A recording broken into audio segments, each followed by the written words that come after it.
बिहार में 2 सीटों पर उपचुनाव 3 नवंबर को होने हैं। गोपालगंज और मोकामा सीट का चुनाव प्रचार थमने के पहले ही गोपालगंज के महागठबंधन के प्रत्याशी मोहन प्रसाद गुप्ता के खिलाफ पटना हाई कोर्ट में एक रेड पिटीशन दायर की गई, जो गोपालगंज के ही रहने वाले नागरिक दीपू कुमार सिंह ने दाखिल की और कोर्ट से मामले पर संज्ञान लेने की मांग की। बीजेपी कार्यालय में प्रचार खत्म होने के बाद प्रेस कॉन्फ्रेंस का आयोजन किया गया, जिसमें मोहन प्रसाद गुप्ता के खिलाफ रेड पिटीशन दायर करने वाले गोपालगंज निवासी दीपू कुमार सिंह भी मौजूद थे। बीजेपी के सीनियर एडवोकेट एसडी संजय ने पूरे मामले की जानकारी दी। ये आपको मैं जानकारी दे दूं कि गोपालगंज में होने वाले उपचुनाव में जो राजद के प्रत्याशी हैं श्री मोहन प्रसाद गुप्ता, सबसे पहली बात तो ये कि वो मोहन प्रसाद गुप्ता के रूप में उन्होंने अपना नॉमिनेशन फाइल किया है, लेकिन वो अपने नाम का इस्तेमाल मोहन प्रसाद करते हैं। फेसबुक अकाउंट उनका मोहन प्रसाद है, ईमेल अकाउंट उनका मोहन प्रसाद है, लेकिन वो अपना नाम मोहन प्रसाद गुप्ता के नाम से उन्होंने फाइल किया है अपना नॉमिनेशन। अपने नॉमिनेशन में उनको उसके साथ में एक शपथ पत्र देना होता है और सुप्रीम कोर्ट के जजमेंट के हिसाब से उनको उसके साथ में एक डिक्लेरेशन देना है कि मैं इस शपथ पत्र के जरिए जो भी जानकारी दे रहा हूँ वो बिल्कुल सत्य है, मैंने कोई बात नहीं छिपाई है। मगर उन्होंने अपने उस शपथ पत्र में ऐसी बहुत सारी महत्वपूर्ण जानकारियां हैं जिनको कि छिपा लिया है। सबसे पहली जानकारी तो ये है कि वो एक शराब की कंपनी में पार्टनर हैं और डायरेक्टर हैं, मगर उन्होंने न तो इसका कहीं जिक्र किया है, जो कि उसमें कॉलम है अपने संपत्ति के बारे में आपको जिक्र करना है, उस कॉलम में कहीं भी उन्होंने उसका जिक्र नहीं किया।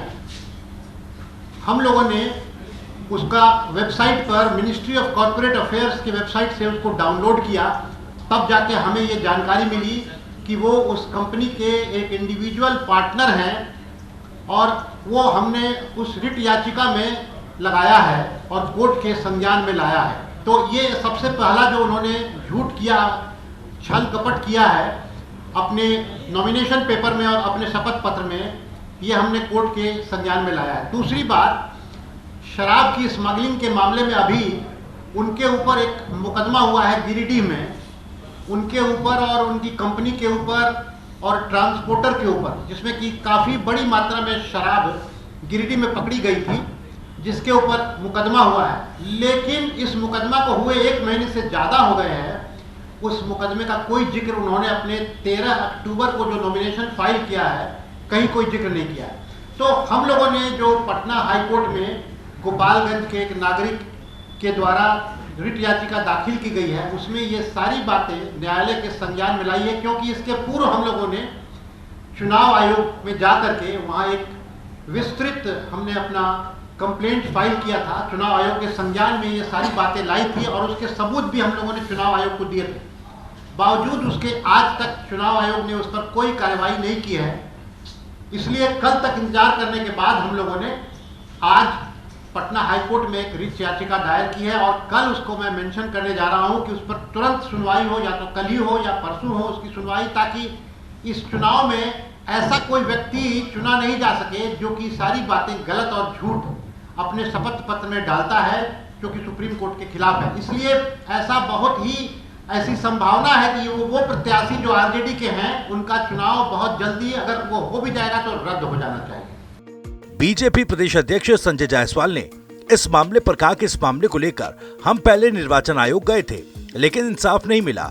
अब हमें पूरा विश्वास है कि दीपू कुमार सिंह की रिट पिटीशन पर कोर्ट संज्ञान लेगी। विगत दिनों से आप सबों को मालूम है कि इस उपचुनाव में गोपालगंज और मोकामा में उपचुनाव हो रहे हैं और हमने लगातार कुछ बातों को संज्ञान में दिया था चुनाव आयोग के। हमारे पास सभी सबूत हैं गोपालगंज के उम्मीदवार के खिलाफ कि उन्होंने न केवल अपनी कंपनी में पार्टनरशिप छिपाई है, बल्कि उन्होंने अपने ऊपर जो केस हुआ है उसके बारे में भी जिक्र नहीं किया है। आज वहाँ के गोपालगंज के एक नागरिक दीपू कुमार सिंह जी ने आज उसके लिए हाई कोर्ट में रिट दायर किया है। माननीय उच्च न्यायालय से अनुरोध करता हूं कि इस रिट पिटीशन को शीघ्र संज्ञान में लिया जाए। बिहार के 3.5 लाख नागरिक शराब पीने के आरोप में जेल में बंद हो चुके हैं। और जिस प्रदेश में 3.5 लाख नागरिक जेल में बंद हुए हों, उस प्रदेश के ही मुख्यमंत्री जिसने यह कानून बनाया, उसके गठबंधन से एक ऐसा व्यक्ति चुनाव लड़ता है जो कि शराब के फर्जी व्यवसाय में, आबकारी चोरी में संलग्न है। और इसको लेकर के जो हाई कोर्ट से लेकर सुप्रीम कोर्ट तक ने बहुत सारी टिप्पणियां की हैं बिहार सरकार के ऊपर। दूसरे तरफ हाई कोर्ट ने टिप्पणी की है चुनाव आयोग पर भी। यह जो नगर निगम का चुनाव था उसमें भी हाई कोर्ट ने बहुत ही सख्त टिप्पणी की थी चुनाव आयोग पर, निर्वाचन आयोग पर।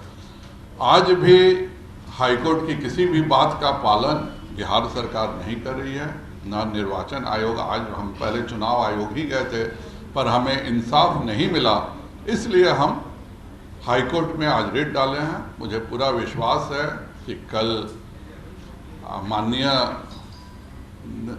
उच्च न्यायालय के माननीय न्यायाधीशों से मेरा अनुरोध रहेगा कि इस तरह की जो अनर्गल कार्य करके जनता के, नागरिक के अधिकारों का उल्लंघन किया जा रहा है, और वह भी एक ऐसे मुद्दे पर किया जा रहा है जिस पर आप खुद यहाँ के मुख्यमंत्री ने 3.5 लाख लोगों को कानून बना के जेल भेजा हो, और तब उसके पार्टी के समर्थन से कोई उम्मीदवार चुनाव लड़ रहा हो जो कि आबकारी घोटाले में संलिप्त हो। यह बहुत दुखद है। मुझे पूरा विश्वास है कि कल हाईकोर्ट अवश्य इस पर संज्ञान लेगा। बीजेपी के सीनियर एडवोकेट SD संजय ने कहा कि अगर हाईकोर्ट का फैसला आने तक उपचुनाव संपन्न भी हो जाते हैं तो हमें पूरी उम्मीद है कि चुनाव रद्द हो जाएगा। हालांकि बीजेपी प्रदेश अध्यक्ष ने कहा कि उच्च न्यायालय पर पूरा भरोसा है, इसलिए वो गोपालगंज के आरजेडी प्रत्याशी के खिलाफ दायर हुई इस रिट पिटीशन को संज्ञान में लेने की अपील कर रहे हैं। अब देखना यह है कि पटना हाईकोर्ट इस रिट पिटीशन पर कब और कैसा फैसला सुनाती है।